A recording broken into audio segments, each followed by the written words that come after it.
il faut en sortir le positif en se disant, bon, mais la vie m'a fait vivre ça, qu'est-ce que j'ai envie de faire après ça? Qu'est-ce qu'elle m'a donné en plus comme force? Qu'est-ce qu'elle m'a donné en plus comme valeur?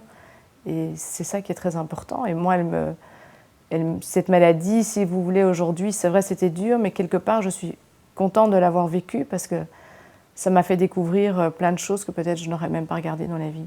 Personne ne sait le jour de la fin, quand va vraiment être notre dernier jour.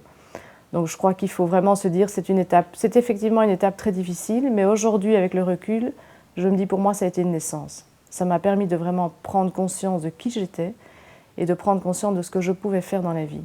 Et aujourd'hui, plus rien ne me fait peur. Donc j'y vais, bon, tout en étant raisonnable, évidemment. Je ne vais pas me dire, je vais sauter du 12e étage, je vais arriver en bas et je vais marcher. Non, il faut être réaliste.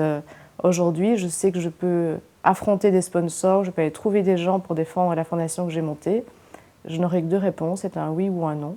Donc je leur demande de m'écouter jusqu'au bout parce que si je sors de chez eux et qu'ils me disent oui, je sortirai avec deux sourires, un pour moi et un pour les gens dont je m'occupe. Et s'ils me disent non, je leur ferai quand même un sourire parce qu'ils m'auront écouté pendant 10 minutes ou un quart d'heure. Et en général, ils me disent oui.